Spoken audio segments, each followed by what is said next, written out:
It's very nice talking to you. And today, first, could you please introduce yourself a little bit? Okay, my name is Belle Chen. I'm a pianist, originally born in Taiwan, Australian by birth, and now I'm in London working as a pianist. And tell me something about your childhood. How did you develop the interest in piano and in classical music? Well, to be completely honest, when I was small, I started when I was 5. But it wasn't one of those stories that you hear about the baby climbing up to the piano to play. I wasn't one of those. My parent decided to enroll me into piano classes, and I think the first couple of years was a bit of a struggle because I'd never really enjoyed it. But it's a funny thing, as I grew, I was quite shy, and I found music to be the way to express myself, and I became quite engrossed in it, and it was very important for me personally as a teenager.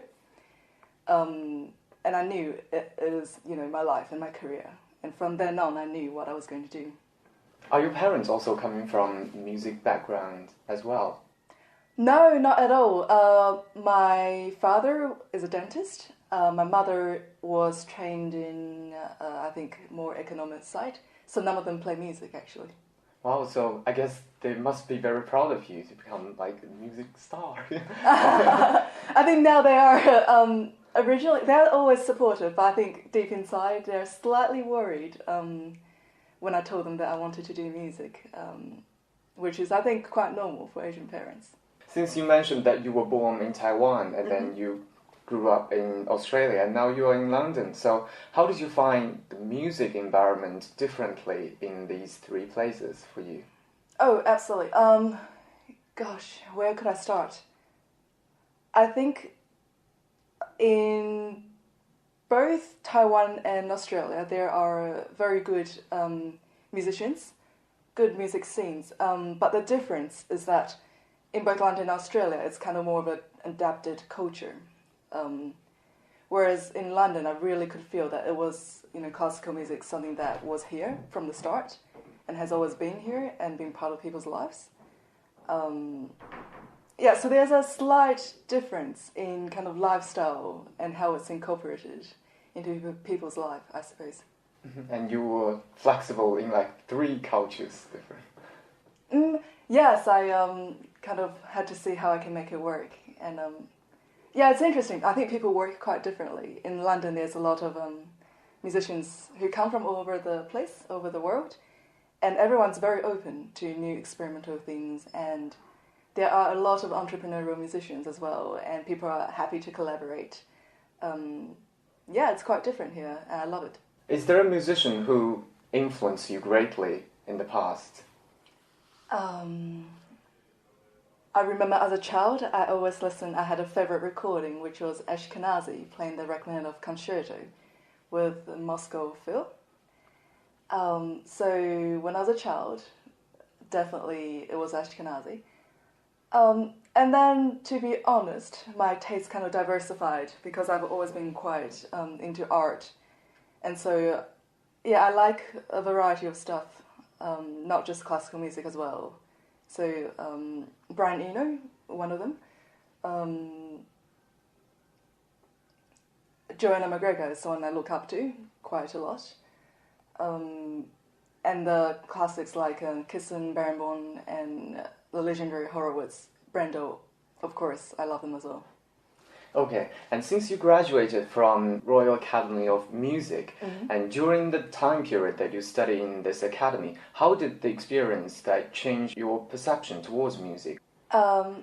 It's a funny story. When I arrived in London, when I first did my auditions, I came here, I think I was doing competitions, and I was one of those people that competed a lot and played traditional repertoire. Even having that interest in art, I never kind of had the courage to incorporate the two.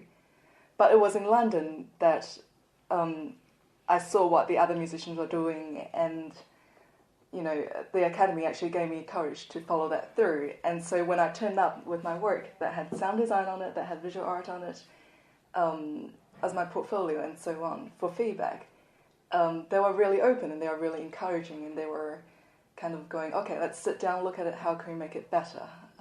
How do we find your true voice and help you establish that? So I really appreciate it. So now let's talk about the awards, the big awards that you have won earlier this year.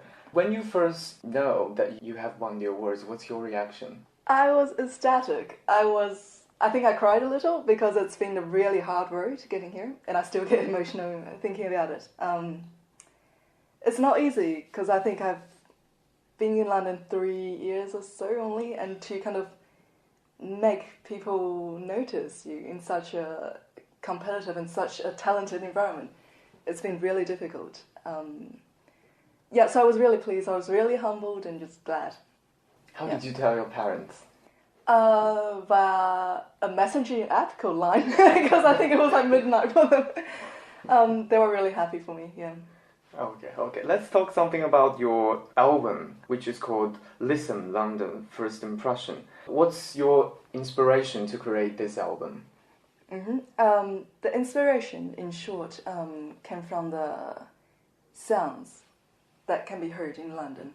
I think I'm quite sensitive, so when I came to London, immediately, I picked up what was around me, the noises, and I say that in quotation mark, which are actually sounds. So, say the sirens are very particular, the underground tube, the sounds out there, that's quite particular. And, and I noted those sounds made me feel uncomfortable at first, but then I grew to be, it had an emotional effect on me, and then I become to accept it, and I started to find it interesting. I think in the final year of when I was studying, I didn't know whether I was going to stay in London, and so I thought, okay, if tomorrow was the last day that I was going to be living here as a Londoner, I would like to capture all these memories and experiences with me so I can relive it and reshare it on stage anywhere in the world. And naturally I turned to the sound because it meant to me that London will come alive. It will be a performer with me on the stage as well. So that's where it came from. And for your listeners, what do you want to convey through this album? What do I want to convey? I want to invite them to sit with me where I was at that time and to listen to what is going on around me in London at that particular time. Because I think each track has very specific narratives. There are ones in the bar, there's a one in the park in summertime, which is beautiful. There's one about walking down the tourist Oxford Street. And I just like to invite the listener to experience that with me. Which places have you been to record those sounds for your London album? Pretty much everywhere. I had a little recorder that I had with me because I was quite poor when I was studying, so I didn't want to spend money on the bus, so I walked everywhere. And I think from King's Cross to all the way down to South Bank to Regent's Park, Hyde Park, Chinatown, Piccadilly, Heathrow. I didn't walk to Heathrow, but everywhere else in central London I walked on the street, and it's so fascinating what you pick up. And since you come from a classical background and now you made some creative thing added to your music, so what's your friends' reaction towards this? How did they comment? I think they found it interesting. I remember, to be honest, I think because I left Australia as quite a traditional pianist, and I remember going back for a holiday, a short holiday, and going, oh, hey, have a listen to my new work, what do you think? And I remember there are some people that are quite going, wow, this is quite different, it's interesting. And there were some people that are really confused. They were just, okay, I'm not quite sure what you're doing, but you're brave for taking that step forward. But it's been quite two-way, yeah. Now, what's your plan for your next album? Have you got some progress for it? Yes, so there are actually 2 albums I'm working on at the moment. My own album, that's a solo one with sound design. This time it is inspired by the ports around the Mediterranean. And so with each track there will be composers such as Belle, the very well-known French composer, Albanese, Scarlatti, there will be pieces from Liszt's Years of Pilgrimage in Italy, and then all the way to Fazel Say, who's a Turkish composer. So very different kind of cultural sounds within the pieces itself already. And then I'm tying that in with the sound design that will convey kind of the feel and the culture from each port. So in Spain, there's the rhythms and the kind of very lively, vibrant market sounds. In Italy, there will be church bells. Well, without giving too much away, more serene kind of church bells to connotate the more religious tradition of the country. Yeah, I don't want to speak too much to kind of Okay, cool. Yeah, so that's coming out very soon in September. Okay, we're looking forward to that. Thank you. And then there's another collaborative one with a violinist playing pieces inspired by the 1920s, the golden years. So there will be jazz transcriptions and, yeah, a bit more relaxed, a bit more fun album. When will it be released? That will be out in Taiwan in August. We're doing a series of concerts to promote that. Okay. Yeah. To you, what matters the most as a pianist? As a pianist, it is very important to me to keep people on the edge, to keep people thinking about how classical music, what it means, what its role is in our lives today, in the society today, right now. Not 10 years ago, not 20 years ago, but right now. And so I'm always pushing boundaries, finding new ways to incorporate kind of what elements are here today with the masterpieces from many years ago that make classical music known for its qualities today, if that makes sense. Nowadays, we can see that during concert, there are actually fewer young people who attend classical music concerts. Yeah. And how do you see this? I see this as a potential. I think it's not because they don't like it. I don't think that's the case. I think young people are not given the opportunity to access it in an environment that's comfortable to them. For example, I talk to my colleagues that are in music and I say, oh, let's go to hear some orchestra music in a concert hall. Then they'll think, oh, I must dress up, I must wear heels, I must sit there quietly for a long time. And to a lot of my friends, that's quite uncomfortable. That's not something they want to do every week. And so part of what I do as well is I provide a platform to visualize, to kind of create environments that's accessible, that's relaxed, and that brings classical music to people without the kind of restraint and constraint. And as the founding director, you have started up Ato Music, and can you tell us something about that? How did you start that? Oh, okay, it's a funny story. I don't think I've ever told many people about this.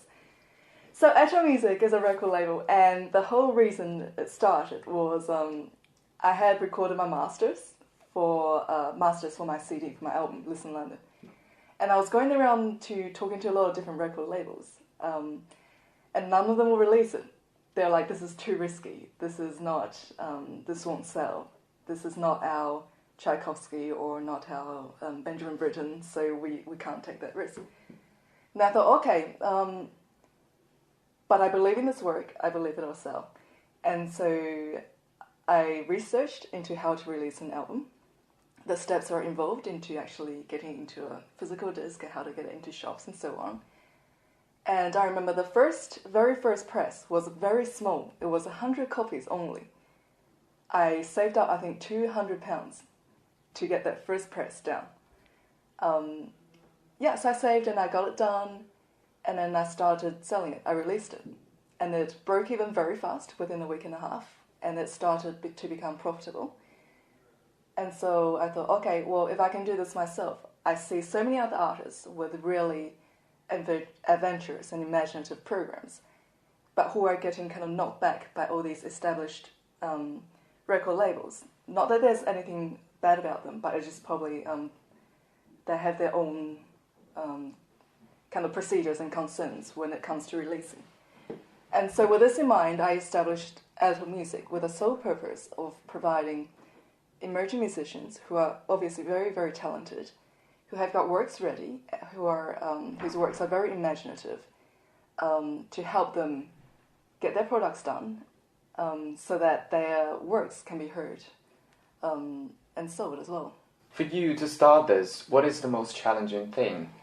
Oh, pretty much everything, because I came from a music background, and kind of having to learn about licensing and distribution. I remember we're now in quite a few shops in London, where our CDs are there, our catalogs there, and in Asia as well. But when we first started, I actually personally walked to every shop, knocked on their door, and talked to their buyers. And often I'll get rejected. They're like, we don't know you, what is going on? But after a while, they started taking me on to trials. And and now we're there. But just the whole process is a big learning experience. And but yeah, it's been really fantastic. For some young musicians who haven't explored this kind of way, what suggestions do you have for them? It's hard to give advices because everyone's different. I think everyone's got a different priority and motivation to keep them going. But I would say, one thing I would say that I always say to myself still these days is never take no for an answer. If your work is good enough and you believe it's good enough, there will always be people who appreciate it. So never take no for an answer. Let's also talk something about visualize. Okay. And why did you start visualize, and what's the initiative for this? And the initiative came from, it's a funny one once again, in that, as you have mentioned before, classical music is now something that's quite marginalized and kind of catered for an older age bracket in our kind of audience. And then I thought, okay, there are all these talks about classical music dying. Why is it happening, and what can we do about it? And I started looking at the pop industry in terms of pop music and what they were doing. They were having music videos. They were doing pop-up concerts all over the place, shopping malls, bars, pubs, anywhere you name it, you can hear those music. And then I thought, okay, what are we doing as classical musicians? How come we don't have music videos? How come we don't have these pop-up concerts more often? There are, but it could be more often. And how come we don't work with visual artists or filmmakers or dancers to create something together that's exciting, as you were seeing in quite a kind of pop music productions? And I got together with a couple of my friends who were, I think, originally dancers, filmmakers. Then we thought, okay, let's make a music clip. Why not? Let's make an artistic one, so not too tacky, and with classical music in it. And that's how this whole thing started. It started digitally first, as music videos, more experimental, and then it branched out into live shows as well. Yeah. For the event that I attended, I think last week, how long did you prepare for that? That was so last week was the classical music dance mashup, where we mashed classical music with dance. And that, I think, preparation took a couple of months, quite a long time. Wow. Yeah, we had someone coordinating, because I think running an event like that, there's quite a few logistics into who to program, the rehearsal schedules, what kind of venues to work with, and what kind of partnerships to kind of have as well.